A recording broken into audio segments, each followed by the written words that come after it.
yang kami naikkan lewat pujian ini, itu juga yang menjadi keyakinan di dalam hati kami Tuhan. Di tengah-tengah masa, di tengah-tengah situasi yang masih kami belum tahu bagaimana ke depannya, kami mau berkata kepada Tuhan, kami mau percaya kepada janji-Mu, kami mau percaya kepada firman-Mu, kami mau percaya karena Engkau adalah Allah yang dahsyat dan ajaib. Dan biar kehidupan kami juga menjadi saksi bagi banyak orang bahwa kami memiliki Tuhan yang besar. Karena itu pada pagi ini kami ingin membuka hati dan telinga kami bagi Tuhan.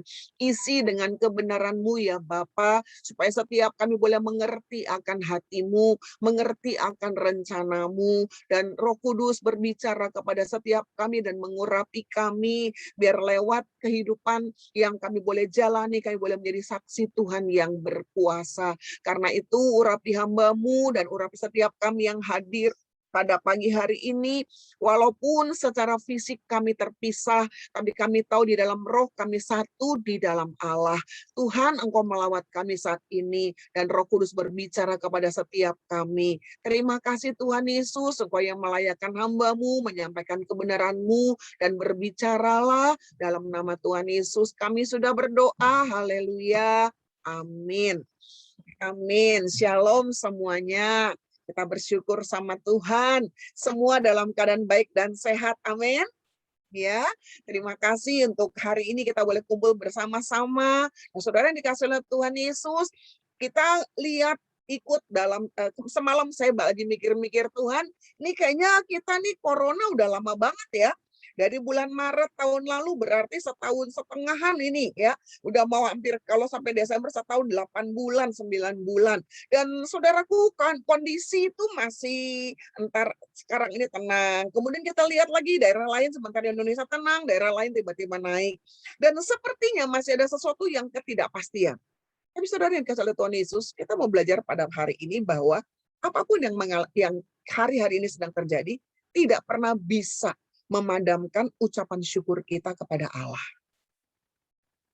Walaupun secara fisik kita banyak di rumah, banyak kegiatan yang dibatasi, tetapi secara rohani kita tahu, kita bisa mengembangkan roh yang terus menyala kepada Tuhan, karena kita selalu punya alasan untuk bersyukur kepada Allah. Nah, pada hari ini kita lihat 3 hal. 3 hal yang membuat kita memiliki alasan yang kuat kenapa kita harus bersyukur sama Tuhan. Hal yang pertama, saudaraku, kita lihat di dalam kitab Efesus pasal yang pertama, di dalam ayat 4 sampai dengan ayat yang ke-6. Efesus pasal 1, ayat 4 sampai ayat yang ke-6. Saudara boleh baca bersama-sama saya di rumah, ya, firman Tuhan dikatakan begini. Sebab di dalam Dia, Allah telah memilih kita sebelum dunia dijadikan, supaya kita kudus dan tak bercacat di hadapannya. Dalam kasih Ia telah menentukan kita dari semula oleh Yesus Kristus untuk menjadi anak-anak-Nya sesuai dengan kerelaan kehendak-Nya, supaya terpujilah kasih karunia-Nya yang mulia yang dikaruniakannya kepada kita di dalam Dia yang dikasihinya. Kenapa kita bisa mengucap syukur dan kenapa kita punya dasar untuk hidup di dalam ucapan syukur? Yang pertama, karena saudara dan saya mengerti rencana Allah yang besar bagi kita. Apa rencana Tuhan yang besar?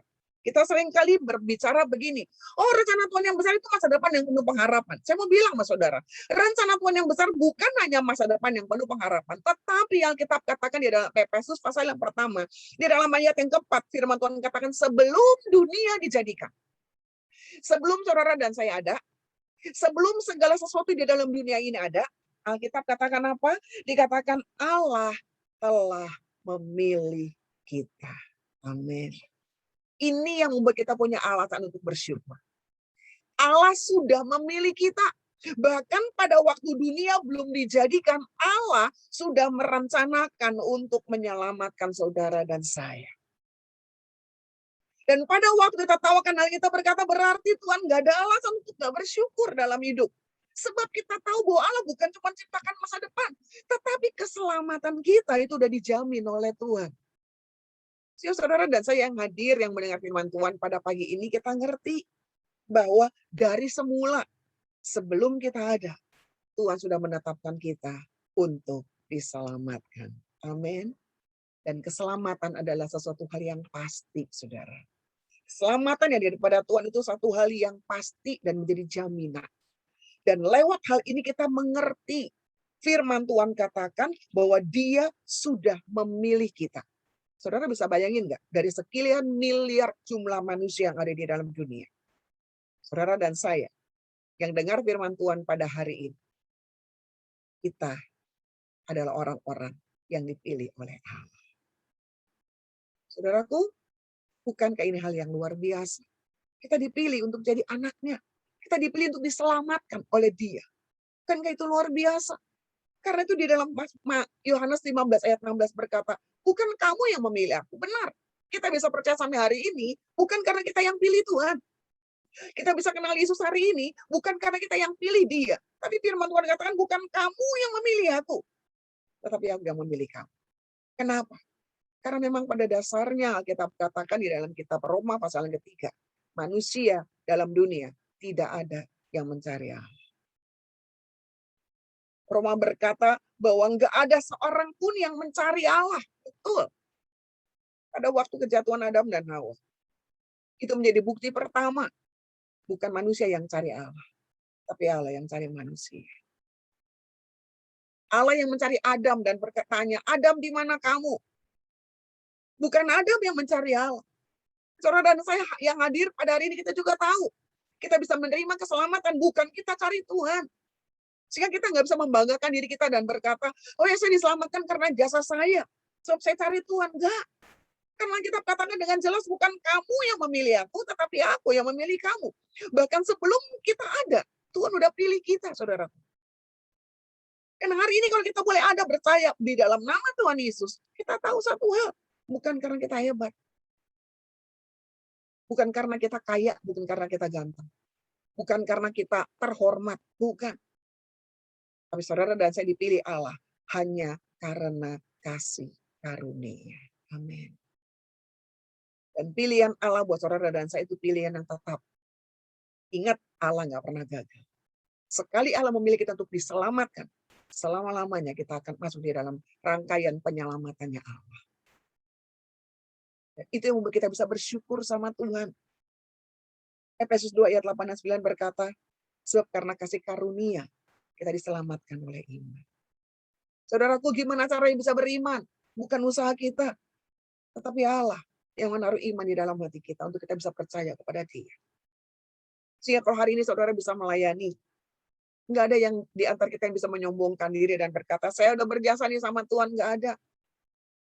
Karena bahkan pemilihan pun bukan kita, tetapi Allah. Dan pada waktu Allah memilih kita, firman Tuhan katakan, kita adalah pilihan-pilihannya Allah yang luar biasa. Dia pilih kita untuk diselamatkan. Saudara dan saya hari ini hadir, kita harus tahu keselamatan itu pasti. Amin. Dan keselamatan daripada Tuhan itu nggak mungkin bisa hilang. Karena itu kita bersyukur sama Tuhan. Nggak ada alasan bagi kita dalam keadaan sulit seperti apapun untuk tidak bersyukur. Karena Dia udah pilih kita untuk menjadi anaknya sejak dari semula. Dan kalau Tuhan udah pilih kita sejak dari semula, kira-kira apa yang kita lakukan? Kita seenaknya aja buat dosa? Kita seenaknya aja nggak usah kebaktian, nggak usah ibadah? Enggak. Filipi 2 ayat 12 berkata begini. Filipi pasal yang kedua ayat yang ke-12. Firman Tuhan katakan demikian. Hai saudara-saudaraku yang kekasih, kamu senantiasa taat. Karena itu tetaplah kerjakan keselamatanmu dengan takut dan gentar. Bukan saja seperti waktu-waktu masih hadir, tetapi terlebih pula sekarang waktu aku tidak hadir. Firman Tuhan bilang apa? Kerjakanlah keselamatanmu dengan takut dan gentar. Waktu saudara dan saya terima Yesus, saudaraku, diselamatkan, ingat itu bukan usaha kita. Tadi kita udah baca di dalam Efesus 2 ayat 8 dan 9, semua hanya karunia Allah, hanya anugerah Allah, bukan hasil usaha manusia. Perbuatan baik kita tidak bisa menyelamatkan kita. Kita nggak bisa bilang, oh karena saya amal, karena saya berikan persepuluhan, maka saya selamat. No. Kita diselamatkan semata-mata karena Tuhan pilih kita karena anugerah. Nah setelah Tuhan pilih kita sebagai karena anugerah, kita nggak diam aja. Tapi Alkitab katakan apa? Karena itu kerjakanlah keselamatanmu dalam takut dan gentar. Saudara mungkin bilang gini, sekarang apa artinya? Katanya keselamatan itu anugerah. Terus firman Tuhan katakan, kerjakanlah keselamatanmu. Saudaraku, kata kerjakanlah keselamatanmu di dalam bahasa Yunaninya, dalam bahasa aslinya, memakai kata katergasomai. Katergasomai itu adalah kata lain daripada menyelesaikan. Jadi kata yang diterjemahkan dalam Lembaga Alkitab Indonesia, kerjakanlah keselamatanmu. Di dalam bahasa aslinya sebetulnya perkataannya adalah menyelesaikan, katergasomai, menyelesaikan. Artinya begini. Ya, saudaraku, artinya begini, waktu kita jalan sama Tuhan, kita nggak boleh berhenti, kita terus harus jalan sama Tuhan. Ini artinya menyelesaikan apa yang sudah Tuhan kerjakan di dalam hidup kita. Katergasomai. Katergasomai, mengerjakan itu artinya begini. Saudara, saya mau misalnya ya. Saudaraku, satu hari ya saya bilang nih ya sama Ibu Yuliawati ya. Bu Yulia, saya punya tanah besar. Bu, ini saya kasih buat Ibu dah, ini tanah saya nggak pakai 1 hektar, Bu. Buat Ibu dah, terserah dah Ibu mau apain kek. Ya, yang penting jangan dijual ya Bu ya, pokoknya ini tanah buat Ibu. Terus Ibu Yulia bilang gini, oh ya udahlah, tanah segede gini buat apa, udah saya sekarang lagi laris, kos-kosan sepi, kontrakan susah, udah dah saya nanam aja. Karena sekarang ini orang pandemi gini butuh makan, betul nggak Bapak Ibu? Ya, orang-orang pada bikin hidroponik, tiba-tiba di rumah disulap jadi tanaman. Nanam kangkung, nanam ini, nanam itu. Terus Ibu Yulia bilang, saya nanam dah. Nanam duren, nanam rambutan, nanam kangkung, nanam sawi, dan sebagainya. Pertanyaan saya sama Ibu Yulia adalah begini. Bu, Ibu nanam ini semua, kan dikasih tanah kan buat dikerjakan, ya kan ya. Bu, Ibu nanam ini semua untuk dapetin tanah, atau karena Ibu udah dapet tanah, makanya Ibu tanam. Saudara ngerti di sini? Nanam untuk dapetin tanah, atau karena kita sudah dapat tanah, makanya kita kelola dan kita tanam. Saudara, keselamatan seperti itu. Kita melayani Tuhan, kita berbuat baik sama orang, melakukan firman Tuhan, bukan supaya kita selamat. Tetapi justru karena kita sudah menerima keselamatan daripada Allah, maka kita melayani Tuhan. Karena kita sudah menerima keselamatan daripada Allah, maka kita berbuat baik pada banyak orang. Karena kita sudah menerima keselamatan daripada Allah, maka itu istri tunduk sama suami, suami mengasihi istri, kita melakukan firman Tuhan. Ini yang menjadi perbedaan antara kekristenan dengan agama-agama di luar sana. Agama-agama di luar sana berpikir, mereka buat baik, mereka amal, mereka lakukan banyak sumbangan-sumbangan. Kuncinya satu, supaya dapat pahala, dan pahalanya itu cukup bawa mereka ke surga. Alkitab katakan dengan jelas, perbuatan baik manusia itu seperti kain kotor di hadapan Allah. Bukan perbuatan baik yang bawa kita ke surga, tetapi darah Kristus, keselamatan daripada Yesus yang bawa saudara dan saya ke surga. Dan karena kita sudah terima keselamatan daripada Allah, maka Filipi 2 berkata apa? Kerjakanlah keselamatan. Jadi saudaraku, kita beribadah bukan supaya kita diselamatkan, tapi justru karena kita sudah menerima keselamatan. Karena itu kita beribadah sama Tuhan. Jadi saudara, waktu kita lakukan kebaikan-kebaikan, ya gereja butuh ini kita nyumbang, bukan supaya kita diselamatkan, tetapi justru karena kita sudah menerima keselamatan daripada Tuhan, makanya kita melakukan firman Tuhan. Amin. Karena kita mengucap syukur sama Allah. Sebab bukan usaha kita diselamatkan. Itu semuanya karena kasih karunia. Saudara dan saya yang hadir pada hari ini, saudara harus yakin, percaya Yesus itu merupakan kunci keselamatan. Percaya Yesus karena Tuhan lebih dulu cari kita.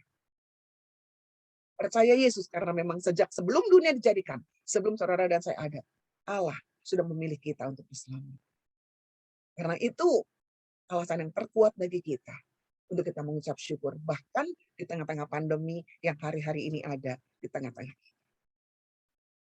Yang kedua, saudara. Alasan kita yang kuat untuk kita bisa mengucap syukur. Yeremia pasal 31. Yeremia pasal 31 ayat yang ketiga.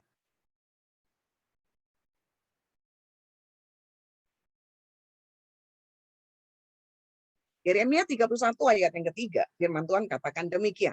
Dari jauh Tuhan menampakkan diri kepadanya, aku mengasihi engkau dengan kasih yang kekal. Sebab itu aku melanjutkan kasih setiaku kepadamu. Saudaraku, Yeremia berbicara mengenai bangsa Israel. Di tengah-tengah pemberontakan mereka, di tengah-tengah ketidaksetiaan mereka, di tengah-tengah keadaan mereka yang tanda kutip begitu bebal sehingga mereka berontak menyembah Allah lain. Tuhan katakan begitu. Dari jauh, kata Tuhan. Tuhan menampakkan diri kepada siapa? Kepada Israel. Kepada umat yang Tuhan kasih. Dan Tuhan katakan, aku mengasihi engkau dengan kasih yang kekal. Sebab itu aku melanjutkan kasih setiaku kepadamu. Dan hari ini kita adalah Israel rohani. Israel rohani adalah anak-anak Tuhan. Yang karena iman kita percaya kepada Allah dan diselamatkan. Dan firman Tuhan mengatakan hal yang sama. Tuhan katakan apa? Tuhan menunjukkan kepada kita apa? Kasihnya. Allah berkata apa? Dia mengasihi kita dengan kasih yang kekal. Karena itu pada hari ini, kenapa kita punya alasan mengucap syukur dan bersukacita di tengah-tengah pandemi yang masih belum tentu, belum tahu kapan berakhirnya. Hal yang kedua, karena kita tahu kasih Tuhan itu tetap buat kita, saudara. Kasih Tuhan tuh nggak pernah berubah buat kita. Suami istri kasihnya kadang-kadang bisa luntur. Ya apa iya? Ya, cinta pada waktu awal mula pacaran. Menikah setahun, 2 tahun cinta. 20 tahun, 30 tahun. Cintanya banyak yang udah mulai berubah. Panggilannya bukan lagi panggilan sayang. Betul apa enggak? Banyak suami istri sekarang ini. Dulu bilangnya honey. Begitu udah menikah 20 tahun, 30 tahun. Panggilan sayangnya buat suami apa istri? Botak. Endut. Saudara, hari ini kita mau belajar begini. Memang benar kasih manusia itu bisa berubah. Tapi satu hal yang harus kita syukuri adalah kasih Tuhan nggak pernah berubah buat saudara dan saya. Bagaimanapun kondisi kita hari-hari ini, kasih Allah itu tetap bagi saudara dan saya. Karena firman Tuhan katakan dia mengasihi kita dengan kasih yang kekal. Artinya kasih yang nggak pernah bisa berubah. Dan dia mengasihi kita. Dan di dalam kasihnya itu, dia berkata apa? Dia mengampuni kita. Yesaya 1 ayat 18 berkata, ayo kita berperkara, kata Tuhan. Yesaya pasal 1 ayat yang ke-18. Firman Tuhan bilang apa? Mari kita berperkara. Kata Tuhan. Kalaupun dosa kita merah seperti kirmisi, menjadi putih seperti salju. Kalaupun berwarna merah seperti kain kesumba, akan menjadi putih seperti bulu domba. Saudaraku, Tuhan bicara bagi saudara dan saya. Bahwa dia adalah Allah yang mengasihi kita. Dan di dalam kasihnya dia tunjukkan dengan apa? Dia ampuni kita. Nggak peduli berapa besarnya dosa kita, dia sanggup untuk mengampuni kita. Bahkan kadang-kadang kita nggak bisa ngampunin diri kita sendiri. Ya apa iya? Saya pernah baca di salah satu artikel tentang seorang yang bunuh diri. Sebelum dia bunuh diri, dia tulis surat. Dan dia bilang, saya minta maaf, dosa saya terlalu besar. Saya nggak layak buat hidup. Itu yang buat dia gantung diri. Saudaraku, kalau dihitung, nggak ada orang yang layak. Tetapi Allah melayakkan saudara dan saya. Dia mengasihi kita, dia nggak pernah ingat dosa-dosa kita. Karena itulah kenapa Tuhan bilang, karena aku mengasihi kamu, hidup lagi dalam kasih. Suami hidup dalam kasih kepada istri, amin. Istri hidup dalam kasih kepada suami, amin. Menantu hidup dalam kasih kepada mertua, amin. Mertua hidup dalam kasih kepada menantu, amin. Kenapa? Karena kalau Tuhan aja nggak pernah menghitung dosa kita. Siapa kita yang ngitung dosa tetangga kita? Siapa kita yang ngitung dosa suami kita atau istri kita? Dia aja ampuni kita, masa kita nggak ngampuni? Dan hari ini Tuhan mau ajar buat saudara dan saya, ingat kasih Tuhan itu besar bagi kita. Nggak peduli berapa banyaknya yang kita lakukan, kasihnya itu kekal bagi kita. Dia ampuni, kan bukan cuma ampuni, tapi dia adalah Allah yang memulihkan kita. Saudara ingat perempuan pelacur yang datang kepada Yesus, diseret sama ahli Taurat dan orang Farisi. Saudara ingat bagaimana perempuan pelacur itu tinggal begitu saja, ketahuan melacur. Apakah Yesus menghukum? Enggak. Firman Tuhan katakan apa? Yesus hanya berkata kepada perempuan itu, pergi dan jangan berbuat dosa lagi. Ahli Taurat orang Farisi berusaha untuk berpikir bahwa ini merupakan jebakan bagi Yesus. Dan Yesus hanya bilang, barang siapa yang nggak berdosa, dia yang pertama kali melemparkan batu. Dan semua pergi dari yang paling tua sampai yang paling muda. Dan setelah Yesus berdua dengan perempuan pelacur itu, apa kata Yesus? Pergilah dan jangan berbuat dosa lagi. Itu merupakan titik awal, titik balik daripada perempuan itu. Saudara, kasihnya itu buat kita luar biasa. Karena itu pada hari ini ingat, sedalam apapun saudara jatuh, hari ini saudara dengar firman Tuhan. Saudaraku, masih ada kesempatan bagi saudara dan saya untuk kembali balik kepada Tuhan. Sebab dia adalah maha pengasih dan maha pengampun. Dan kasihnya nggak pernah gagal bagi hidup saudara. Kasihnya nggak pernah gagal bagi hidup saya. Karena itu kita bisa bersyukur sama Tuhan. Kita lihat, bahkan dalam masa pandemi ini, kita bisa alami dalamnya kasih Tuhan. Dari mana kita tahu dalamnya kasih Tuhan? Bukankah sampai hari ini, dia adalah Allah yang nggak pernah berubah bagi saudara dan saya. Dan karena itu mari, masa pandemi nggak berarti kita kurang mengasihi Tuhan. Dan mari di dalam masa pandemi ini, walaupun kita nggak bisa kebaktian, kita makin mengasihi dia. Dengan cara apa? Firman Tuhan katakan, kalau engkau mengasihi aku, firman Tuhan katakan di dalam kitab Yohanes, lakukanlah segala firman. Dan kita melakukan firman Tuhan, kita sedang memberitahukan kepada Tuhan bahwa aku mengasihimu, seperti engkau mengasihi aku. Saudara, tinggallah di dalam kasihnya. Kasih yang luar biasa besar. Ada seorang bapak yang berkata begini, dosa saya nggak mungkin bisa diampuni. Karena pada waktu saya mabuk dan anak saya masih kecil, saya pulang ke rumah, habis judi dan mabuk, kalah judi, maka saat pulang ke rumah, orang pertama yang jadi sasaran adalah istri saya, karena dia yang keluar bukain pintu. Saat saya hajar istri saya, saat saya pukul istri saya, tiba-tiba anak saya yang berumur 6 tahun keluar. Dia peluk kaki saya, dan dia tahan saya untuk memukul istri saya. Dan dia hanya berkata, papi stop, papi stop. Tapi dalam keadaan mabuk dan marah, saya tarik itu anak, saya lempar ke perapian. Saudara, ini kejadiannya di Amerika. Dan sejak hari itu, anak perempuannya cacat. Wajahnya itu kebakar. Cacat permanen. Tapi satu hari seorang hamba Tuhan datang kepada dia. Setelah 6 tahun, dia hidup di dalam siksaan dan perkataan bahwa dia laki-laki yang nggak ada guna, bapak yang nggak ada guna, karena lewat dia anaknya cacat. Dan dia menghukum dirinya sendiri dengan mabuk-mabukan. Satu hari seorang hamba Tuhan datang kepada dia dan berkata, seberapa besar pun dosa yang kau lakukan, kasih Yesus cukup untuk mengampuni. Itu yang membawa dia kepada pertobatan. Dan dia bersaksi, dia bilang, setelah sekian tahun, baru pertama kali ini saya bisa tidur dengan nyenyak. Setelah sekian tahun, baru saya bisa rasakan ada satu beban yang berat yang ada di bahu saya yang diangkat. Dan saya mengalami kelegaan. Saat saya membuka hidup saya dan menerima kasih dan pengampunan. Hari ini, di tengah-tengah masa pandemi, kita punya alasan untuk bersyukur. Suami pada waktu istrimu mengecewakan. Istri pada saat suamimu mengecewakan. Anak-anak pada waktu orang tuamu mengecewakan engkau. Orang tua pada saat anak-anakmu mengecewakan hidupmu.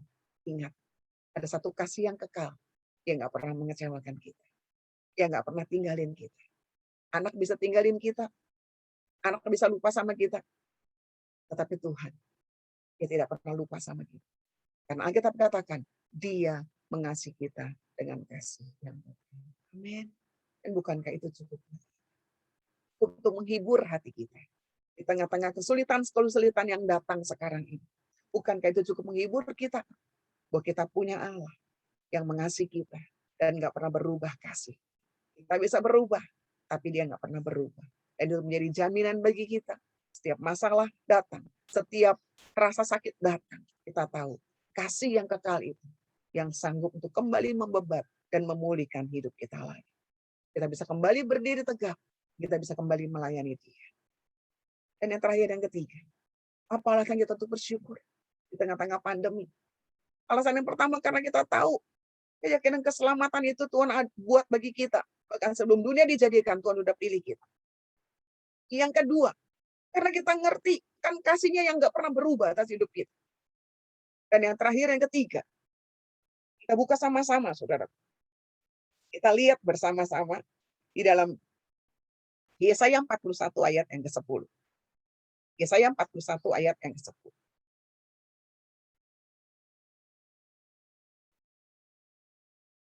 Yesaya 41 ayat 10 firman Tuhan katakan begini. Janganlah takut sebab aku menyertai engkau. Janganlah bimbang sebab aku ini Allahmu. Aku akan meneguhkan bahkan akan menolong engkau. Aku akan memegang engkau dengan tangan kananku yang membawa kemenangan. Saudara, ayat ini kita sering baca. Tapi apa artinya di tengah-tengah pandemi ini? Hal ini kita mau belajar bersama gini. Saudara tahu nggak bahwa Allah selalu ada buat saudara dan saya. Waktu firman Tuhan berkata di dalam Yesaya 41, menjadi jaminan dan Tuhan buktikan. Dari mana kita bisa lihat buktinya? Saudara lihat di dalam perjanjian baru. Ini perjanjian lama pada waktu Allah berbicara kepada bangsa Israel. Dan ini kata-kata yang relevan yang menjadi penggenapan daripada nubuatan di dalam perjanjian baru. Karena kalau saudara perhatikan, saudara kan lihat Matius pasal 1. Itu dibuka dengan perkataan Immanuel. Matius 1 ayat 23. Pada waktu malaikat memberitahukan kepada Yusuf mengenai Yesus, kehadiran Yesus. Maka malaikat berkata begini, sesungguhnya anak darah itu akan mengandung dan melahirkan seorang anak laki-laki dan mereka akan menamakan dia Immanuel yang berarti Allah menyertai kita. Saudara, ini merupakan penggenapan nubuatan dari kitab Nabi Yesaya. Oh, dia adalah Allah yang menyertai kita. Dia adalah Allah yang menolong kita. Dia adalah Allah yang senantiasa memegang tangan kita. Saudaraku, Matius 1 dibuka dengan pernyataan bahwa akan datang Immanuel. Ya, artinya Allah menyertai kita. Nubuatan tentang kelahiran Yesus. Dan kalau saudara buka kembali di dalam Matius pasal 28. Pada akhir pelayanan Yesus di dalam dunia. Di dalam Matius pasal yang ke-28. Di dalam ayat yang ke-20. Sang Immanuel itu berkata kepada saudara dan saya. Dan ketahuilah, aku menyertai kamu sampai kesudahan. Saudara, Matius dibuka dengan janji Tuhan tentang penyertaan. Dan ditutup dengan janji Yesus tentang penyertaan. Dan Yesaya 41 ini merupakan penggenapan dari apa yang Yesus katakan. Bahwa dia menyertai kita. Dia nggak tinggalin kita. Dia selalu ada bersama dengan kita. Saudaraku, dan ini menjadi jaminan buat kita bahwa apa? Mungkin sekarang kelihatannya kita sendirian.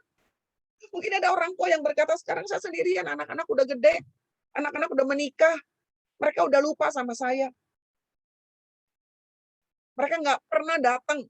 Dulu sebelum pandemi aja nggak datang, apalagi sekarang sudah pandemi. Alasannya nggak bisa keluar. Dan sebagai orang tua ada di antara orang tua yang berkata begini, iya, anak nggak bisa datang ke sini, tapi saya lihat dia bisa ke mall, dia bisa jalan sama anak-anaknya, dan itu menimbulkan kepedihan di dalam hati orang tua itu. Tapi hari ini firman Tuhan bicara buat saudara dan saya, kita punya alasan yang kuat untuk bisa bersyukur, karena walaupun anak nggak bisa besuk kita, kita punya Tuhan Allah Immanuel yang ada bersama kita.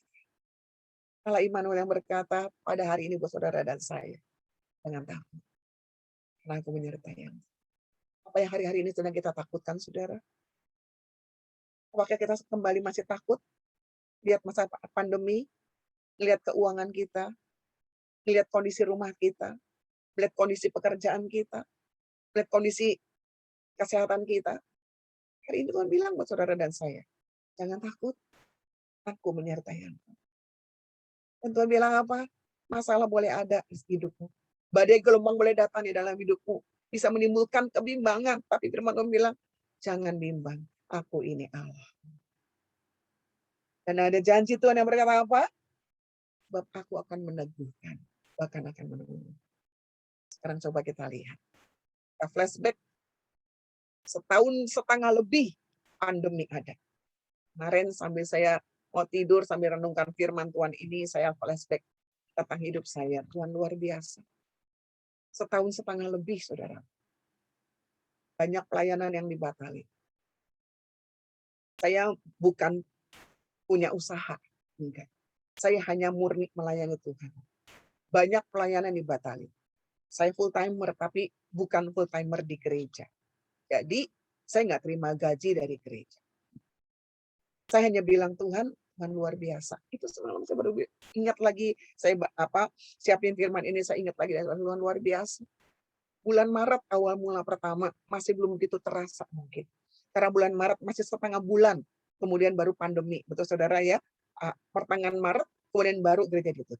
Tapi bulan April, bulan Mei itu terasa banget. Dan pemikiran saya adalah gimana caranya Tuhan? Gimana mau bayar listrik?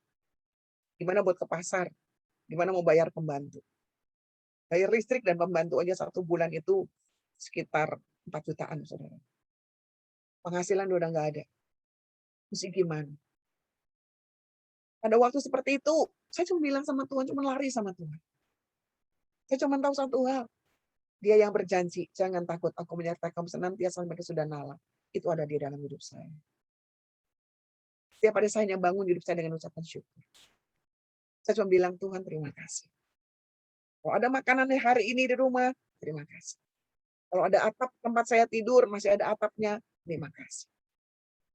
Karena saya tahu semua berkat itu saya terima dari Tuhan. Saudara, 1,5 tahun saudara. Sampai hari ini saya flashback lagi. Saya bersyukur, nggak pernah kekurangan sesuatu pun. Nggak pernah sampai saya nggak bisa makan. Nggak pernah sampai nggak bisa bayar Mbak. Nggak pernah sampai lampu mati karena nggak bisa bayar listrik. Dia selalu punya cara untuk tolong. Dia selalu punya jalan keajaiban. Dan saya percaya bukan cuma buat saya, tapi buat saudara yang percaya kepada namanya. Dan hari ini kalau kita lihat kembali, mari Bapak Ibu lihat. Dia baik sama kita, amin. Dia cukupkan hidup kita, amin. Dia pelihara kita, amin. Janjinya yang mengatakan, dia selalu ada. Dia menyertai. Namanya adalah Immanuel. Itu ya dan amin. Dan hari ini, waktu saudara sedang mungkin alami hal yang mungkin, kalau ada di antara saudara, yang sedang mengalami kembali kesulitan dalam ekonomi, ingat janji ini. Karena firman Tuhan katakan, dia nggak pernah tinggalin. Dia pegang tangan kita. Hari ini kalau kondisi saudara dalam keadaan baik, bersyukur. Karena kita tahu, apa yang kita bisa punya, makanan, minuman, pakaian, uang. Itu juga cuma karena anugerah. Dan kalau hari ini pun, kita lagi ngalamin kesulitan di dalam pekerjaan atau ekonomi atau masa depan, tetap juga bersyukur. Karena kita tahu, dia pegang hidup kita. Dia pegang masa depan kita. Kalau bulan-bulan kemarin, setahun kemarin kita bisa lalui. Saya yakin, bulan ini, tahun-tahun ke depan, kita juga bisa melaluinya. Karena dia Tuhan adalah Allah yang setia. Amin. Belajarlah untuk tetap mengucap syukur. Karena ada begitu banyak alasan bagi kita untuk bersyukur. Kalau kita memandang kepada Tuhan, kita akan melihat kasih-Nya, pengampunannya, penyelamatannya. Itu luar biasa. Kalau dia bisa menyelamatkan kita, kalau dia bisa mengampuni kita, nggak mungkin dia nggak bisa mencukupi setiap kebutuhan kita dan menjamin hidup kita. Amin. Kita berdoa.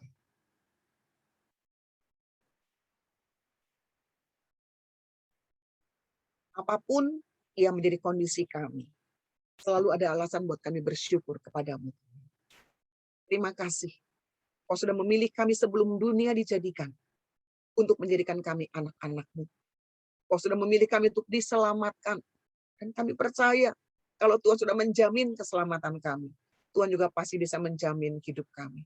Tuhan pasti bisa menjamin masa depan kami. Tuhan juga bisa menjamin makan dan minum dan pakai kami. Tuhan, terima kasih. Hamba berhenti berbicara, tapi meteraikan apa yang sudah kami dengar pada pagi ini, Tuhan. Memberikan pada kami terus kekuatan untuk terus mengucap syukur kepada Tuhan. Untuk terus melangkah dengan iman dan keyakinan kepada Tuhan. Karena kami percaya Allah Immanuel yang menyertai kami adalah Allah yang menjamin kehidupan kami, yang mengasihi kami dengan kasih yang tidak berubah, dan yang menjadikan kami lebih daripada pemenang menghadapi setiap masalah dalam hidup kami. Tuhan, terima kasih. Berkati anak-anak-Mu yang mendengar firman Tuhan pada hari ini, cukupkan apa yang mereka butuhkan, dan Tuhan yang memberkati segala apa yang mereka perlukan. Di dalam nama Tuhan Yesus kami berdoa. Haleluya. Amin.